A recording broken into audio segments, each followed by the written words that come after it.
Actu Média et Radio Soleil vous présentent Au Passage des Artistes, un nouveau rendez-vous culturel tous les jeudis de 18h à 19h.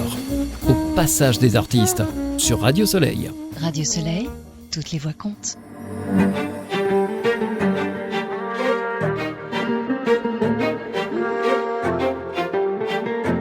Vous écoutez Au Passage des Artistes. Mon pays d'origine m'appelle, mon pays d'origine m'appelle. C'est mon héritage, c'est ma joie, ma bouffée d'oxygène.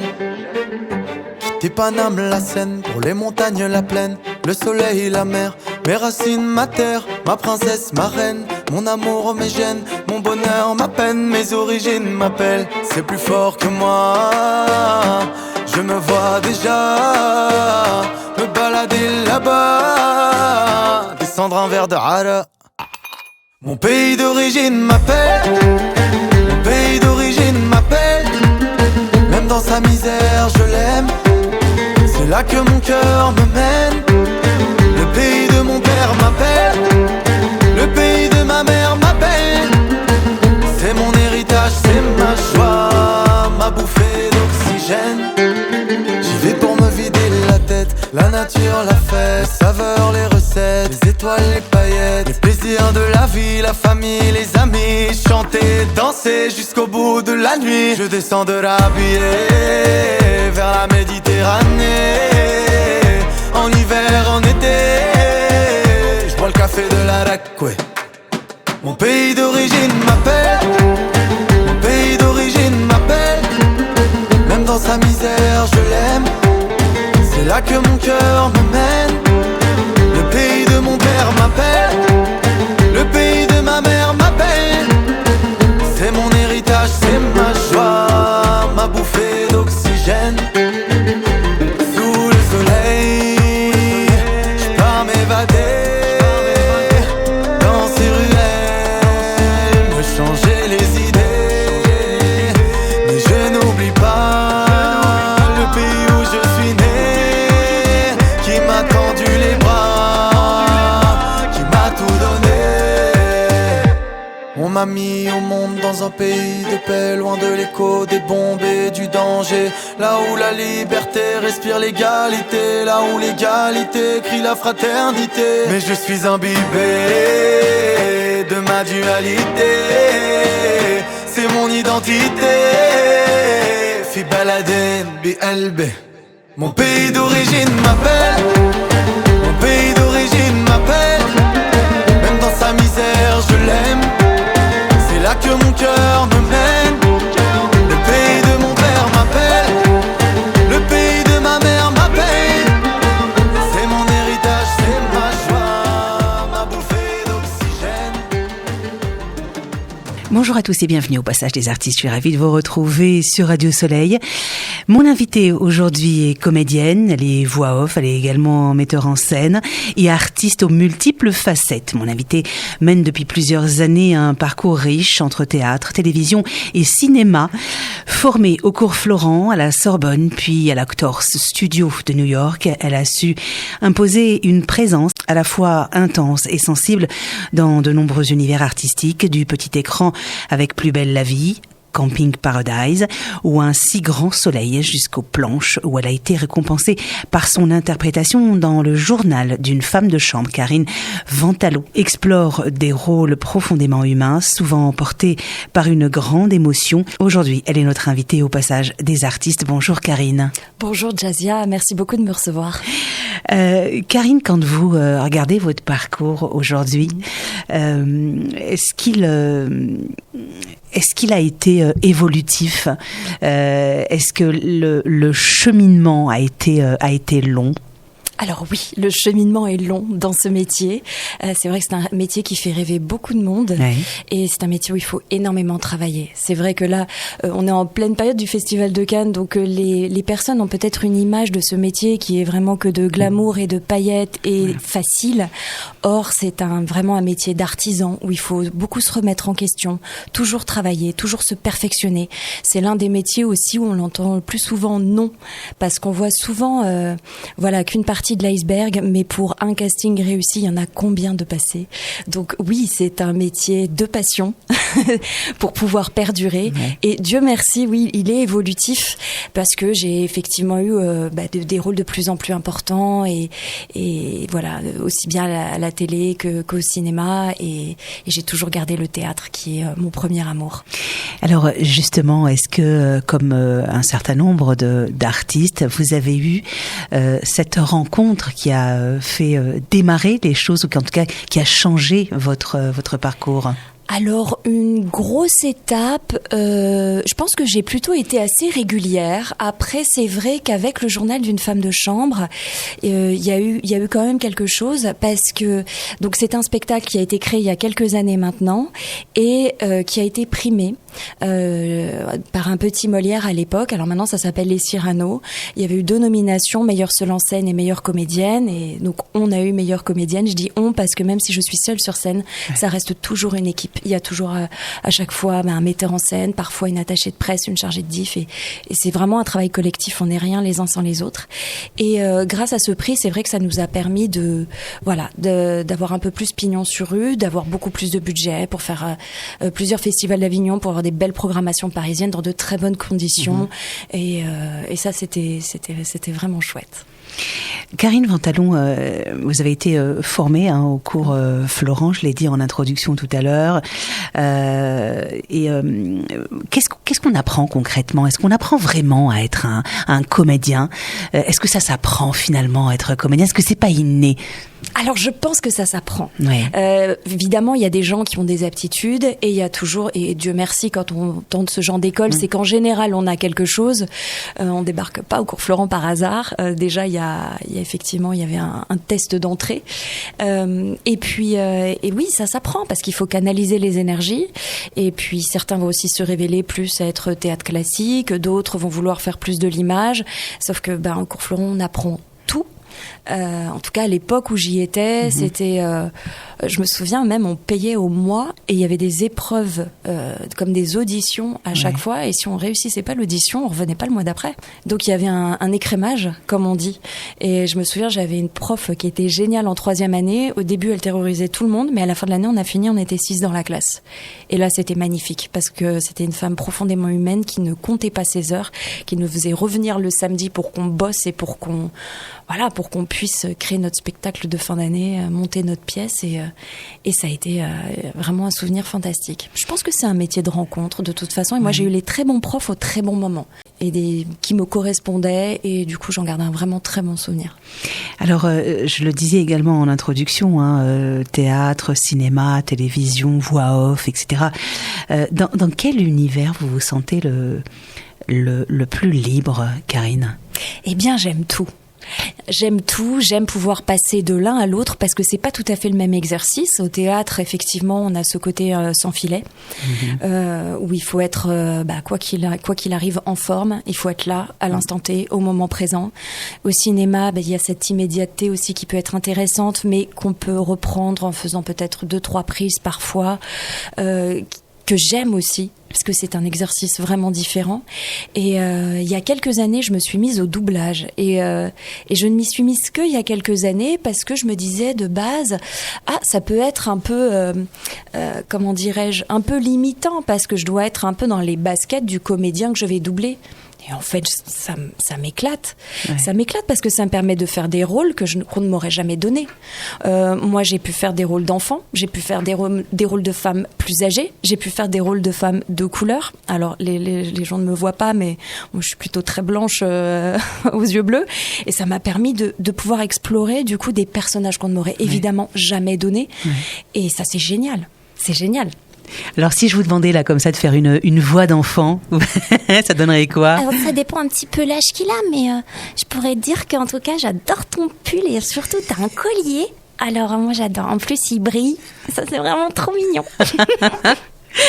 C'est vrai que quand on n'a pas le personnage en face, on se perdrait dans l'enfance. Est-ce qu'il y a des rôles que vous vous interdisez de faire? Est-ce que vous avez déjà, par exemple, refusé un rôle au cinéma ou à la télévision? Alors non, je dirais qu'un rôle que je refuserais, c'est si c'était... vraiment du cinéma, je dirais pornographique par exemple, quelque chose comme ça évidemment je n'irais pas. Quelque chose comme ça de trop osé, voilà, j'irais pas. Après, il faudrait vraiment voir. Du moment que le scénario est bon, que le réalisateur est bon, que les partenaires autour de moi sont des personnes, voilà, où le projet est intéressant, sert quelque chose, sert un propos. Je pense que toutes les causes et tous les thèmes peuvent être importants à aborder, qu'ils soient politiques ou religieux. Tout est important et il ne faut justement se priver de rien si Bien ça sûr. Peut apporter quelque chose ou dénoncer quelque chose ou mettre en exergue quelque chose. Voilà. Moi, après, à titre personnel, voilà, je n'irai pas dans le pornographique, qui est une autre forme d'art. Tout à fait. Karine, est-ce que vous avez encore le trac aujourd'hui avec l'expérience et l'expertise que vous avez? Est-ce que on a encore le trac? Comment on le gère? Oui. Alors je l'ai au théâtre, je l'ai pas face à une caméra parce que je pense que j'ai ce côté de me dire je sais que si la prise est moins bonne, on en prendra une autre et paradoxalement le fait de se dire ça en général on ne se trompe pas ou rarement. Au théâtre, moi c'est assez drôle parce que avant de monter sur scène, un quart d'heure avant, je suis morte de froid. J'ai froid, moi, en fait. Le trac, c'est ça. C'est comme si mon sang se disait, bon, écoute, continue sans moi. C'est toi qui l'as voulu. Moi, je vais me coucher. Et souvent, j'ai une polaire derrière le rideau et que j'enlève au dernier moment avant de monter sur scène parce que j'ai très froid. Alors, c'est surtout sur les premières dates. Une fois que le spectacle est rodé, ça va beaucoup mieux. Mais j'ai toujours mes petits rituels d'arriver toujours un peu 1 heure à l'avance, faire mes petits exercices. Des fois, je sens un peu des huiles essentielles. J'essaie de me reconnecter, d'être dans la bonne énergie pour monter sur scène.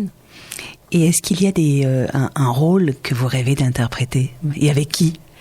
Alors moi, les rôles que j'adore, ça serait par exemple, je sais pas si tu as vu la série Ozark sur Netflix, mais il y a le rôle de la mère. En fait, ce que j'aime, c'est que c'est une femme qui a l'air d'une gentille mère de famille, bien sous tout rapport, mais qui est une manipulatrice, une garce qui deal de la drogue et qui hésite pas à faire tuer des gens. Et ça, je trouve ça super intéressant, c'est d'être là où on ne nous attend pas forcément. C'est un rôle qui vous ressemble pas du tout, en fait. Hein, c'est oui, ça. Non, j'ai pas des aptitudes de meurtrière ou de dealeuse de base, mais et heureusement, j'ai envie de dire. mais c'est vrai que c'est ce genre de rôle que j'aime beaucoup. C'est ce qu'on appelle un rôle de composition. Un rôle de composition, peut-être même à contre-emploi. Voilà, où la personne, on se dit, elle est mi-fine, mi-raisin, on sait pas qu'est-ce qu'elle va faire, elle a un truc pas net et voilà, sous cette apparence peut-être douce parfois. Eh ben non. On va parler un peu de casting parce que ça fait aussi partie de votre vie d'artiste. Est-ce que ça reste encore une épreuve? Pas du tout. Non. Moi, j'adore ça. Ouais. Moi, j'adore les castings. Et d'ailleurs, je le dis, s'il y a des comédiens jeunes comédiens, bien sûr, qui nous entendent, un casting, c'est une rencontre. Déjà, si on vous fait venir, c'est qu'on vous a choisi sur votre dossier. Donc, c'est que potentiellement, on vous envisage pour être le rôle. Et ça veut dire que déjà, si vous venez, étant donné qu'on rencontre pas non plus énormément de monde en casting, les directeurs de casting font venir que quelques personnes pour un rôle.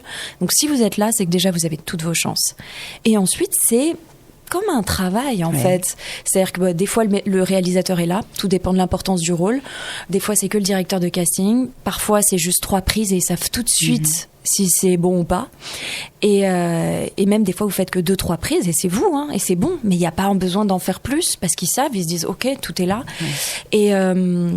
Et des fois, il y a le réalisateur, et là, il peut nous faire des choses différentes, mais juste pour voir si on est à l'écoute, si on est malléable. Parce que certains arrivent avec des fois une proposition forte dès le départ, mais dès qu'on essaie de les bouger un peu, s'ils sont un petit peu moins malléables, on se dit « Ah oui, mais enfin, sur un plateau, ça va très vite. » Donc, il faut être à l'écoute, réagir très vite et faire tout de suite ce qu'on te demande. Donc, moi, je prends ça vraiment comme un exercice de travail. J'adore ça, ça m'éclate. J'ai rencontré des gens, et ça se passe toujours bien. Parce que même si je suis pas retenue pour un rôle, on me rappelle pour d'autres rôles. C'est que ça se passe bien. Chose. Karine, on fait une petite pause après cette balade et on revient juste après. Très bien. On n'arrête pas de me demander quand est-ce que je passe à la télé. Vous écoutez Au Passage des Artistes. J'adore chanter mais ça paye pas mon loyer à la fin du mois. Ça coûte de l'argent, le studio. Si peu de chance d'être à la radio. Mais quand on aime, on ne compte pas. Bientôt vous entendrez ma voix. Cette putain de vie d'artiste, je l'ai tant réclamée à Dieu. Je l'avais là au fond des yeux, aveuglé par l'amour du risque. Je me disais, l'espoir existe.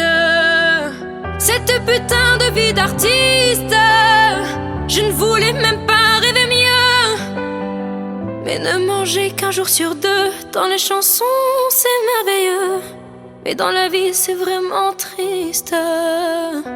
Vous n'avez jamais entendu la voix de ceux qui n'ont jamais gagné. Je vois le succès, il est devant moi. Ah non, il vient de s'éloigner. Cette putain de vie d'artiste, je l'ai tant réclamée à Dieu. Je l'avais là au fond des yeux, aveuglé par l'amour du risque. Je me disais, l'espoir existe. Cette putain de vie d'artiste, je ne voulais même pas rêver mieux. Mais ne manger qu'un jour sur deux, dans les chansons c'est merveilleux. Mais dans la vie c'est vraiment triste. Vous êtes toujours à l'écoute de Radio Soleil au passage des artistes. Merci de nous rejoindre. Et d'ailleurs, si vous venez nous rejoindre, nous sommes avec Karine Ventalon. Alors, on dit voix off, on dit metteuse en scène ou metteur en scène d'ailleurs. Metteuse en scène. Oui. Allez, metteuse en scène, comédienne également.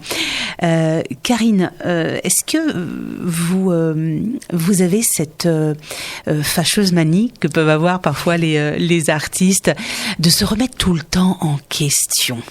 Oui. Est-ce que ça fait partie de l'ADN de l'artiste? Oui, et je pense que c'est plutôt sain aussi de se remettre en question, de travailler, de toujours essayer de se perfectionner et ça fait partie parce que c'est un métier qui est en perpétuelle évolution en ce qui nous concerne, puisque les rôles que j'avais il y a 10 ou 15 ans ne sont pas les rôles que j'ai aujourd'hui et ne sont pas, je l'espère, ce que j'aurai plus tard si je suis encore là dans ce métier. Donc forcément, à chaque étape, il y a une sorte de remise en question, de nouvel apprentissage, et je pense que c'est plutôt ça. C'est aussi un métier de résilience. Il en faut. Comment ça se travaille? Je dirais que le fait d'avoir pu faire, de passer de la télé au théâtre, à la voix off, je me dis que je ne m'ennuie jamais. J'ai la chance de pouvoir tout le temps travailler. Alors évidemment, il y a des périodes beaucoup plus intenses que d'autres et des périodes un petit peu plus calmes. Et évidemment, ça c'est le propre de l'artiste. Mais j'ai toujours quelque chose à faire et ça me permet en fait de toujours travailler et de limiter évidemment les frustrations. Et par conséquent aussi la fameuse résilience. Après, c'est vrai que ça a pu arriver de passer des fois à côté de gros rôles parce qu'on n'a pas été retenu. Ça vous est déjà arrivé? Des rôles principaux pour des séries TF1 où je me dis si je suis l'héroïne de la nouvelle série TF1, mais c'est génial, ça peut m'ouvrir un truc de malade. Et puis une belle visibilité. Voilà, c'était pour quel rôle que vous avez? Mais je ne le dis pas. Mais du coup, on passe un casting, 2 castings, 3 castings. À la fin, on n'est plus que 3 en lice. Dernier casting, on a vraiment... on est coiffé, maquillé, on a un micro, on a une réplique qui a appris son texte, on a le réalisateur qui est là, on est vraiment filmé en conditions comme pour la série télé et le casting va durer 2 heures et on n'est plus que 2 ou 3 et des fois le directeur de casting qui nous fait un petit clin d'œil en disant non mais c'est bon, c'est dans la poche et au final c'est pas nous parce que ça marche pas. Il faut que le directeur de casting soit d'accord, que la production soit d'accord, que le réalisateur soit d'accord, il y a plein d'autres choses. Et on se pose des questions à ce moment-là et on se dit pourquoi pas? On se dit mais pourquoi? Parce que j'y ai cru et on vous donne une réponse ou pas? Ça tient tellement à rien, Jazia. Franchement, des fois, ça peut être parce qu'il faut former une famille dans la série. Et à un moment, on dit, voilà, on a craqué sur un enfant. mais physiquement, il pourra pas matcher avec les parents. Et c'est tellement dur de trouver un enfant qu'on préfère changer les parents parce qu'il y a plus de comédiens adultes que si on a craqué sur un enfant. Bah voilà, on va essayer plutôt de trouver une maman qui lui ressemble un peu plus, ou des fois ça tient à rien. Ou une question d'alchimie entre comédiens. Vous pouvez avoir 3-4 comédiens qui sont super, vous les mettez ensemble et il n'y a pas la magie qui opère. Et par contre, vous en mettez 2-3 ensemble et d'un coup, mais c'est comme s'ils se connaissaient depuis toujours et on se dit, mais là, il y a une évidence. Ouais. Et ça, c'est un métier qui reste balisé sur de l'humain. Ouais. Et ça veut pas dire que vous êtes moins bon, c'est juste que c'était pas votre moment. C'est tout. Votre pire souvenir, Karine? Là, je crois que c'était celui-là. Hein. C'était celui-là. C'était dur quand même. Ouais. C'était dur parce que ça se fait sur plusieurs semaines. Et l'espoir grandit à chaque fois. L'espoir grandit. Chaque au début, franchement, j'ai été très cool. Je me disais, c'est une rencontre, c'est chouette. Ils me font revenir. Bon, c'est chouette. Encore un. Je me dis, c'est super. Puis, 3e casting, là, je commence à faire, waouh. Là, ça devient sérieux. Là, je me mets à y croire. Là, on commence à te dire, qu'est-ce que tu fais dans les mois qui viennent? Parce qu'il y a un tournage aussi à l'étranger. Faut que tu bloques tes dates. Donc là, on rentre dans quelque chose d'assez concret. Et oui, on finit par y croire un peu. C'est dur aussi de se dire non, j'y crois pas tant que c'est pas signé. Mais c'est vrai qu'on s'endurcit avec les années par rapport à ça. Et maintenant, dès que j'ai pas un pied sur le plateau, je me dis tout peut arriver. Et oui, c'est vrai qu'avec l'expérience, on s'endurcit. On se protège. On y croit lorsque les choses sont complètement concrètes. C'est ça. Quel regard portez-vous, Karine, sur le monde justement du cinéma, du théâtre aujourd'hui? Est-ce qu'il est différent de celui que vous avez connu il y a quelques années? Alors, il est différent dans le sens où on a tous un peu peur de l'IA qui arrive, notamment pour tout ce qui est voix off, doublage. Là, on a vu... On le ressent déjà? Ah, moi, en voix off, énormément. Ouais. Énormément. Ah ouais, c'est vraiment... Concrètement, qu'est-ce que ça donne? Beaucoup moins de travail. Ouais. Et puis surtout, quand on donne des tarifs, on nous dit mais il y a des bases de données avec plein de voix volées de comédiens d'ailleurs, puisqu'on n'a pas encore légiféré dessus, où on paye 12 € par mois et on a une bande de données incroyable de voix. Donc vous effectivement c'est plus humain et vous allez effectivement mettre plus d'intelligence dans la phrase, parce que nous on peut y mettre de l'humour dans une phrase. Sûr. On peut accentuer. Il y a l'intonation. On peut accentuer certains mots qui sont par exemple intéressants si c'est pour une publicité ou pour un film institutionnel, etc. Mais ça coûte plus cher. Mais ça coûte un peu plus cher. Et ça, c'est le nerf de la guerre, c'est l'argent. On parle d'industrie du cinéma, c'est pas pour rien. Si c'est une industrie, c'est parce que l'argent...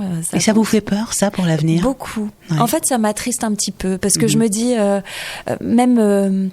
les dessins animés de notre enfance, nous, on aimait bien avoir des vraies voix de dessins animés, et je me dis, c'est dommage si aujourd'hui, nos enfants apprennent les émotions avec des voix qui sont des voix de robots. Alors aujourd'hui on voit encore la différence, donc Dieu merci, c'est pas encore ça commence vraiment à arriver dans le jeu vidéo, pas encore dans les films. Dans les films c'est pas encore au point, on sait très bien que ça sera au point peut-être dans 6 mois, 1 an, 2 ans, mais ça va venir vite. Et vous en parlez entre vous, entre comédiens?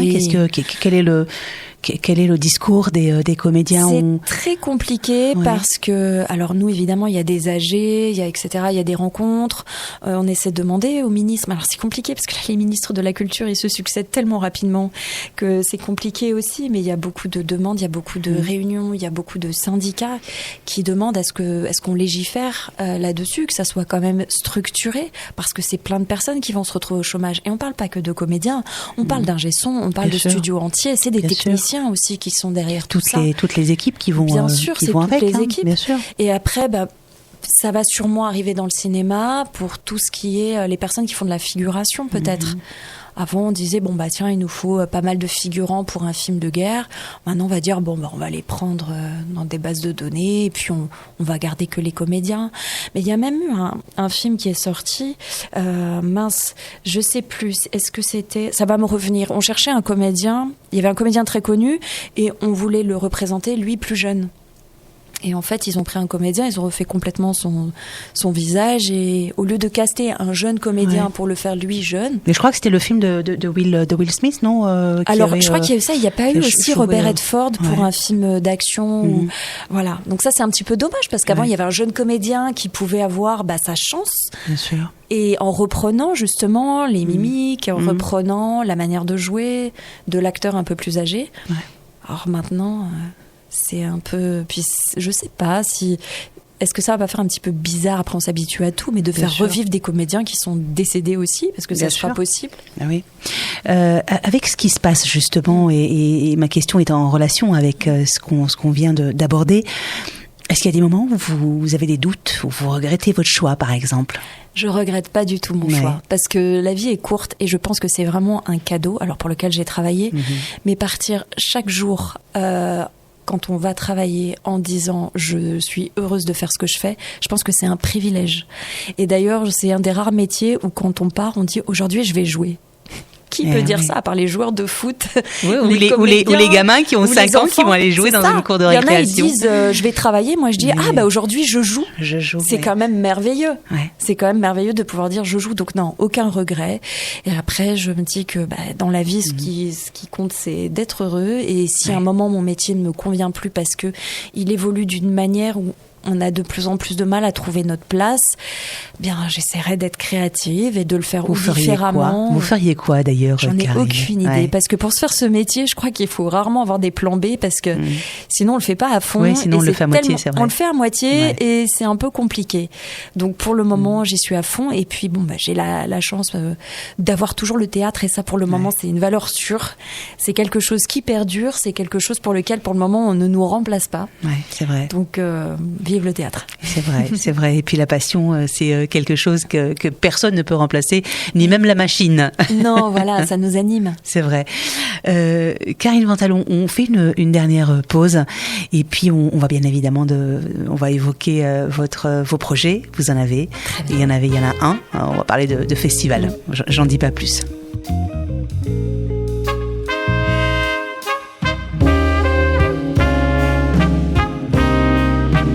Vous écoutez Au Passage des Artistes avec Jazia. Je vous parle d'un temps que les moins de 20 ans ne peuvent pas connaître. Montmartre en ce temps-là accrochait ses lilas jusque sous nos fenêtres. Si l'humble garni qui nous servait de nid ne payait pas de mine, c'est là qu'on s'est connus. Moi qui criais famine et toi qui posais nu. La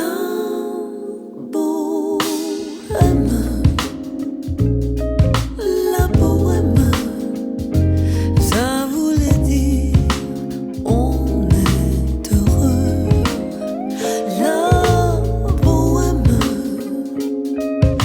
La bohème, nous ne mangions qu'un jour sur deux.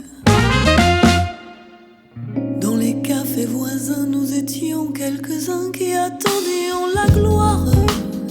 Et bien que miséreux, avec le ventre creux, nous ne cessions d'y croire. Et quand quelques bistrots, contre un bon repas chaud, nous prenaient une toile, nous récitions des vers au paix autour du poêle en oubliant l'hiver.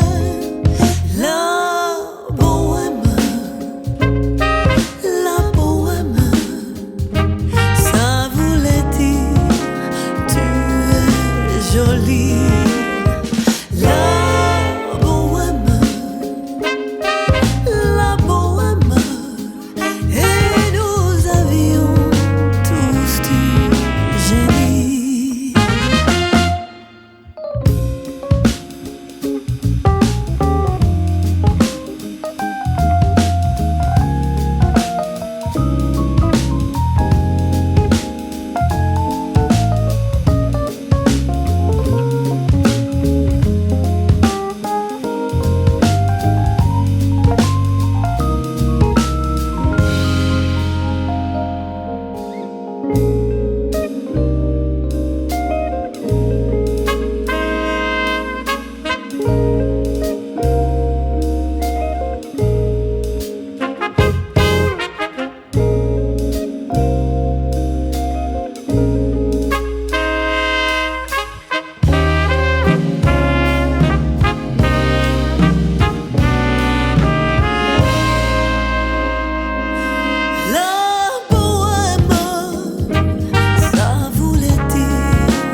Vous écoutez Au Passage des Artistes avec Jazzia.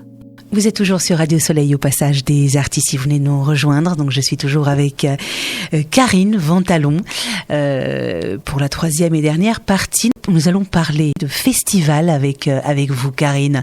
Le festival Sens au théâtre des Gémeaux parisiens, parce qu'il y a les Gémeaux Avignon.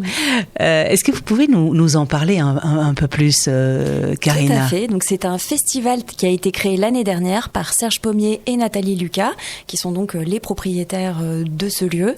Et donc c'est un festival uniquement de seul en scène qui a lieu donc cette année du 2 mai au 7 juin. Donc ça a déjà commencé. Il y a 14 seuls en scène qui se succèdent pendant un mois. Donc chaque spectacle se produit entre 4 et 5 fois uniquement. Et la marraine de cette 2e édition, c'est Delphine Depardieu. Alors, on va bien évidemment évoquer votre seul en scène à vous, donc qui commence le mardi 19 mai, donc c'est c'est très bientôt. Le journal d'une femme de chambre. Alors, dites-nous tout. Alors, le journal d'une femme de chambre, donc c'est d'après l'œuvre d'Octave Mirbeau.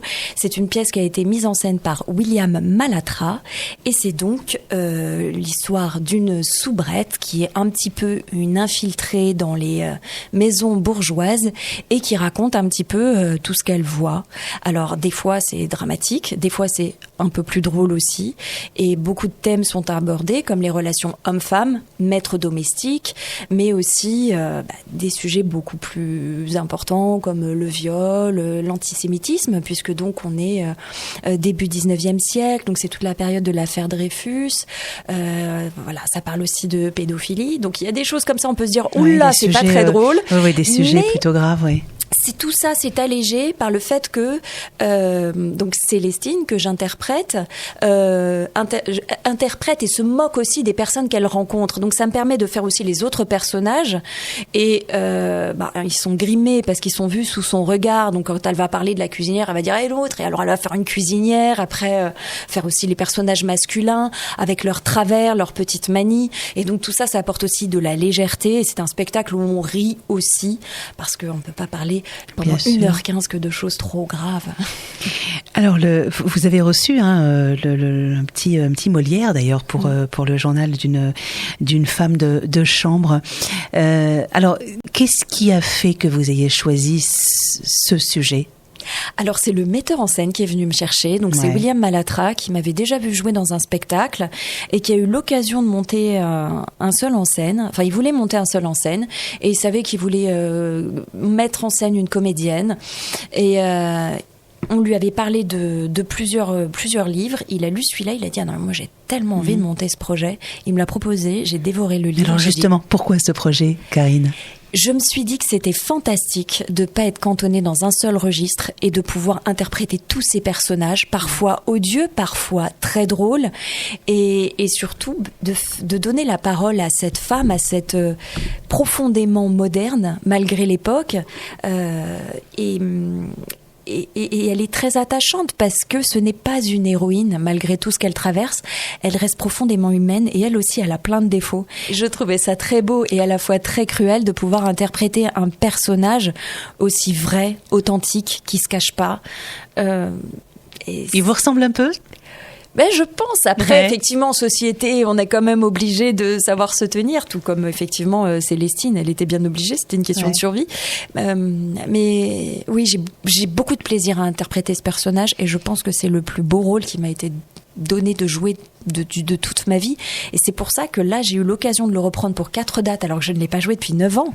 Parce que j'ai eu ce prix il y a quand même 9 ans, ou 10 ans même. Et j'ai eu cette occasion et je me suis dit, allez, tant que t'es pas trop vieille pour la jouer, fonce, ça sera un petit cadeau, un petit plaisir. Et donc j'ai beaucoup de plaisir à rejouer ce rôle et à le partager. Alors on va rappeler les dates, bien évidemment. Donc mardi 19 mai à 19h, le jeudi 21 mai également à 21h, samedi 6 juin à 15h et le dimanche 7 juin à 19h au théâtre Gémeaux parisien. Tout à fait. J'ai choisi des jours très différents, des horaires très différents, en me disant comme ça, tout le monde pourrait essayer de venir à un moment. J'essaie de mettre le maximum de chance de mon côté. Et vous avez bien fait. Le journal d'une femme de chambre, donc au Gémeaux parisien, un théâtre d'ailleurs qui est dirigé par Nathalie Lucas et Serge Pommier, des passionnés de théâtre. Et Nathalie est également comédienne. Oui, et Nathalie a aussi son seul en scène d'ailleurs. Voilà. Sur Florence Artaud. Eh bien, nous aurons le plaisir peut-être de l'accueillir parmi nous au Passage des Artistes. Elle pourra venir faire une petite balade. Donc au théâtre des Gémeaux parisiens, Karine Ventalon pour le journal d'une femme de chambre, le mardi 19 mai à 19h, jeudi 21 mai à 21h, samedi 6 juin à 15h et le dimanche 7 juin à 19h. Un dernier mot peut-être, Karine? Mais on vous attend de pied ferme, il y a 300 places, donc venez, il y a de la place pour tout le monde, c'est accessible aussi en personne en fauteuil roulant, donc on vous attend avec grand plaisir. Et le théâtre a besoin également de... Oui, bien sûr, il faut aller au théâtre, il faut continuer à aller voir des pièces qui justement permettent des fois de mettre en exergue certains leviers de réflexion. Ça permet après de pouvoir lancer des débats, de discuter, d'échanger. C'est important tout ça. Et c'est pour ça que ça s'appelle le théâtre vivant. Exactement. Et pour qu'il continue à vivre, il a besoin bien évidemment de tout le monde. Exactement. Karine Ventalon, merci beaucoup. Merci pour cette jolie et douce balade. J'aurai bien évidemment le plaisir de vous accueillir, pourquoi pas pour d'autres projets. Avec grand plaisir. Et bien sûr, vous êtes mon invité quand vous voulez sur une de ces 4 dates. Ça serait grand bonheur. Merci beaucoup. Au Passage des Artistes vous a été présenté par Jazzia.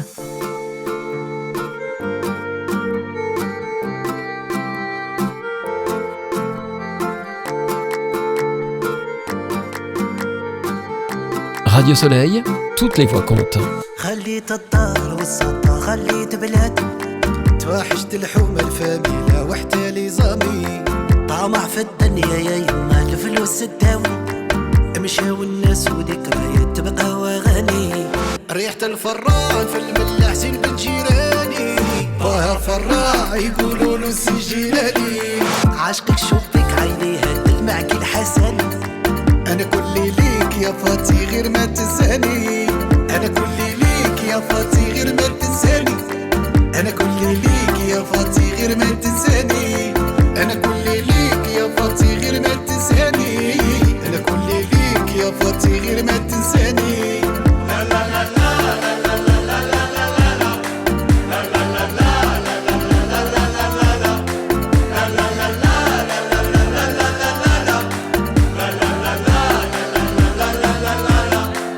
مشيتي وخليتي قلبي انا يتلاف خليتيني وحدي في الحومه وقع ما والف قولي لي يا طاطا سعاد وفين نلقاها ربا هداها وانا عمرني نساها بت في لاكار وبقيت نحوس عليها دوها لدوار وبغاوني نبعد عليها شديت الكار بالسبعة نلحق عليها راني نغمار على فاتي قاع ما نخليها راني نغمار على فاتي قاع ما نخليها راني نغمار على فاتي قاع ما نخليها راني نغمار على فاتي قاع ما نخليها راني نغمار على فاتي قاع ما نخليها لا لا لا لا لا لا لا لا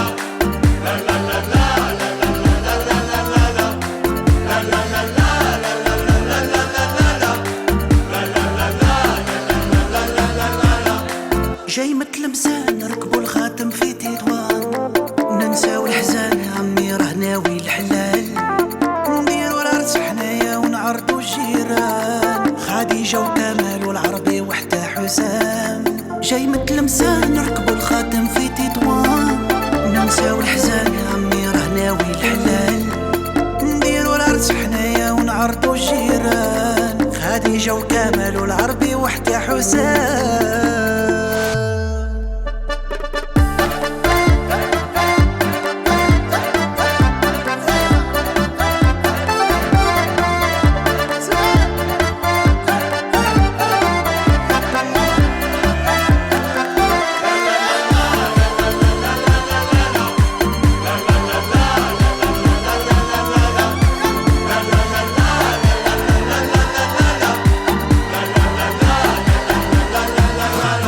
Salut, c'est Albert Tawil sur Radio Soleil et vous écoutez mon titre Sabri Alil. أنا لا جاي أقولك ارجع اسمع علشان أنا صبري قليل كل مرة تهرب قرب على أنت مسهرني الليل خدت مني روحي عمري عقلي وسيبني بقلب عليل ياللي حبك أنت مغلبني معذبني موريني الويل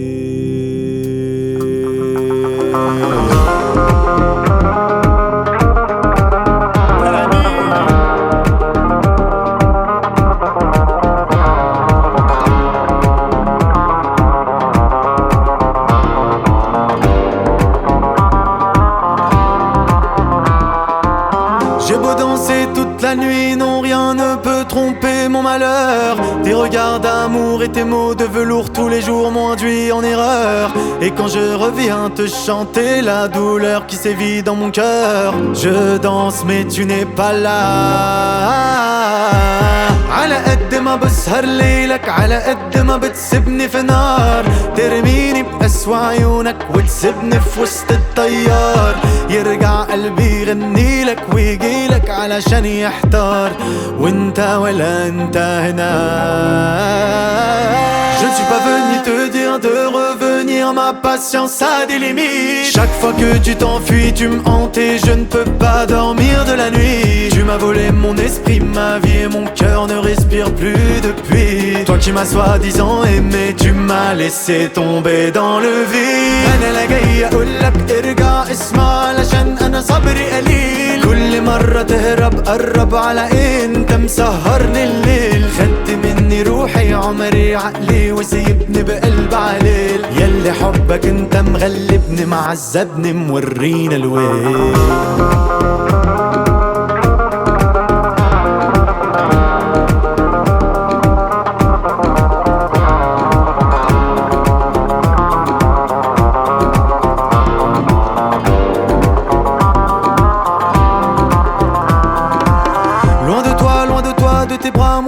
J'ai versé toutes mes larmes. Tu m'oublies un peu plus tous les jours. Et mon cœur rend les armes. Je me suis perdu dans ta rue jour et nuit. Je me noie dans le noir depuis que t'es loin de moi.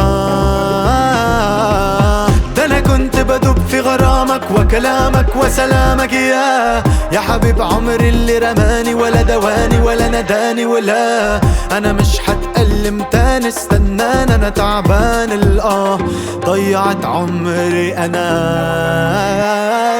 Je ne suis pas venu te dire de revenir, ma patience a des limites. Chaque fois que tu t'enfuis, tu me hantes et je ne peux pas dormir de la nuit. Tu m'as volé mon esprit, ma vie et mon cœur ne respirent plus depuis. Toi qui m'as soi-disant aimé, tu m'as laissé tomber dans le vide. أنا لا جاي أقولك ارجع اسمع علشان أنا صبري قليل كل مرة تهرب قرب على أنت مسهرني الليل خدت مني روحي عمري عقلي وسيبني بقلب عليل ياللي حبك انت مغلبني معذبني موريني الويل.